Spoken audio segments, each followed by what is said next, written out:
Welcome one, welcome all to the Game Dev Railway with Vadak the Dev. And here, I am really excited because I know I've been on hiatus and I know I've been gone off the Twitter and just generally out of the picture. But today, I got something really great to show y'all.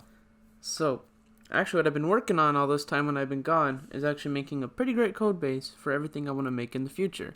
And now, the time has come, my friends, to start work on my next big project. And I am so excited, I am so happy for this. This is going to be great. So, what is this mysterious project, you might ask? Well, Rayzale. That's the name of it. Well, at least right now, that's the name. Essentially, it is a sort of fantasy pirate game that I hope to make, and before I actually go into full production, I would like to see if this is a good idea or not. So what I'm going to start working on is what I would like to call an MVP, and by that I mean a minimum viable product. Now, what does this all entail? Essentially, I want to make the smallest possible product I can, which will also happen to be, in this case, a vertical slice, as I want all the art and assets to be up to top notch. Perfect noise. I want all the art assets to be there, and I want that to be good. And I want to make a small product that kind of shows off these ideas that I have in my head for it, because it should be pretty fun. I have the ideas, but I won't be revealing them all right now, because they're all kind of, they're still up in the air. I'm not sure where they're going. But it's a fantasy pirate game, and you play as a goblin. Well, not actually a goblin, a sea goblin. Their own different race. But it's set in a kind of fantasy setting, and I want it to be a little bonkers and off the wall. So actually, right now, I'd like to take a look at some of the things I've been working on with this. Now, one thing I don't think I made clear with this project that I'm really, really excited about is it's going to be a bit of a pain, but if everything goes to plan, I think I'm going to try to hand draw and hand color all the sprites. Now, I know that may seem kind of crazy, but I actually had done that for a previous project, and I started to get into the hang of it, and I started to really like it. And at first, it was extremely painful, but eventually, I found a love for it. And I think this could also be a way to help my game stand out. So that way, it's not just pixelated, whatever. Nothing against pixel art. I love pixel art, but people see that all the time. And honestly, also seeing Cuphead also really inspired me, but they do their thing a little differently. Mine's just gonna be like GarageBand version. It's gonna be kind of put together, and I'd like to show you a bit of an example of what I hope the art to look like. Now, to give you an idea as to what I'm going for, I'll show you a little SketchUp that I kind of drew while I was brainstorming. It just kind of came to me in the moment, and I actually really like it. And it reminds me a lot of the Oddworld series, and I think it's Abe. I never played the games, but I absolutely love their aesthetic. Now, this is a sea goblin, so it's its own unique kind of creature, and they're kind of insane, but that kind of goes with the point of it all. Anywho, now, I started to kind of go from this concept, and I wanted to make the player a captain of a ship. So, I did a very small SketchUp of the same type of creature I drew in my original shot, but with a captain's hat and like a little kind of suit on to make him look all captain-like. And then I decided, hey, I like that as my player. And then I figured out, hey, I want to start doing some animation. So what I first started doing, of all things, is run animation. Now, I did what every good programmer does, and I Googled, and I Googled, and I Googled a little more until I found what I was looking for. And what I didn't rip anything, but basically I looked up references for running, as believe it or not, I'm not an animator. Yeah, surprise there. If anybody knows it, yeah.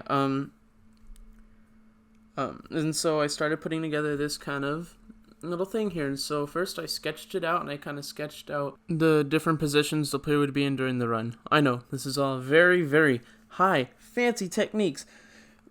Above, I don't know, the Google and what they do. I'm going to regret all these videos I make in the future when I look back, but it's a start. Anywho, so, I sketched it out, and then I kind of sketched out the details on each of the frames, which you should see here, if I remember to put it up in post. And then I started inking it in. I love the inking. That's probably my favorite part. It's, you gotta have the right pen, man. I know the pen I have isn't exactly an artist's pen. It's basically just like one for writing, but man, I love how it feels, and I think it looks pretty okay for this.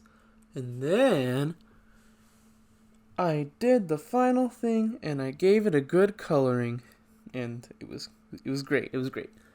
And then I'd like to show you all the animation that kind of came with that.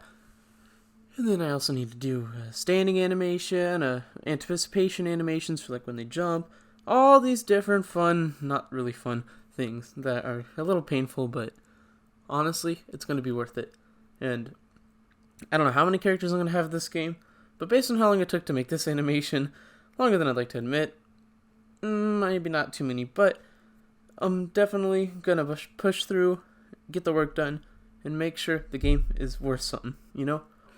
And on top of that, I also started work on how I decided I want the sea to look like the ocean, because, you know, it's a pirate game, you're on a ship, you're going to need some kind of water. And what I think I decided on that I think would be really cool is if any of you ever watched Flapjack, the cartoon, and you see in the intro how they have the water, I absolutely love that water. And I was thinking I could maybe try to recreate something like that couldn't possibly look super cool, because I think that'd be really awesome. And so I got started on it, and I think I really, really do like how it turned out, the piece of ocean I made that kind of uses the base for the animation in the game. And oh my gosh, it is awesome. Now, you're also going to see some other sprites in the game as well. These are made from a past project I worked on that I was using when I was making the code base for this. It doesn't matter, but basically, this is a pretty great thing here, and I am really excited for the future, and I really like how the character's running animation turned out, and I love how the water turned out, but now I gotta see how it actually looks in the actual game, so let's take a look. Now, I'm a bit of a procrastinator, I hate to admit, and it took me a little bit to put this all together, but I got the player animation, the basics of it, it's pretty rough around the edges. I got that put together alongside the backdrop that I made, the little, the waves in the water, not so much backdrop. And the clouds and the grass itself is what you would call a placeholder. It's not going to be there forever, but it's kind of like old, assets. But you can see what the run animation looks like, and I think that turned out pretty well considering everything, and I think I'm going to keep that as is. Now, for whatever reason, I don't quite know why, I need to figure out what's wrong with the code, but basically when the guy jumps, he does the anticipation movement that you see at the beginning right there. He does that over and over and over in the air and when he hits the ground again. I like it when he hits the ground and he does it, but I don't know why he does it in midair. It's kind of weird. I say he, but it could be he or she. It's not really decided. I don't even know if they have a gender, the main creatures of this game, but I just say he. But it doesn't really matter. Anywho, I really like how if you fall into the water, you can kind of see that there's a back area of it and the front area, and that'll be used so that way it looks like say if you're on a pirate ship or something and you're sailing through part of it, like yee. This looks so weird, but if you're sailing through it, you'll kind of know you're in the water there, and I think that gives it a unique look as well, how it's like that.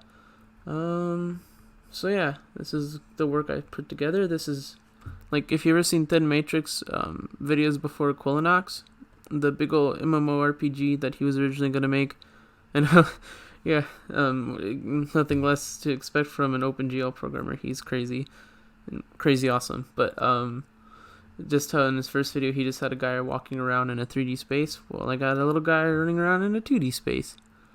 This little goblin character. And some of the animations are rough, but I like it. And hey, it's a pirate. It's got to be rough, right? Anywho. Thank you for watching this devlog, and this has just kind of been an overview of some of the stuff. There's been a few other things as well, such as the fact that I'm working on making a conlang. I don't know if I mentioned that. For the goblins, that kind of helps with their culture and whatnot, and I'm kind of going with the whole goblin aesthetic, which actually did arise from technical limitations, leading to me thinking of different types of creatures and whatnot to possibly make in the game. But basically, they're going to possibly have their own language that they speak. They're not going to actually have voice acting, but you know what I mean. They speak their own language, and I think that'd be really cool to have in the game and to help give it kind of a more interesting edge that shows that it's not just a crazy bonkers game and it actually has some, lore behind it, which I think is always good to see in a game. And I'm really excited to see where this goes. I know I already said I'm excited for the future, but I really, really am. So I think that's going to be it for right now. Thank you all for watching, and I can't wait to show you the progress I'll keep making. I am just so glad to be back, and this guy, I mean, aside from the weird kind of crouching in midair, I think he looks pretty okay. And his jump is a little stiff, but well, what can you do? Just go jump in the ocean. And you can still see the hat a little bit, so it's even funnier. But yeah, thank you all for watching. I'll stop now. Bye bye.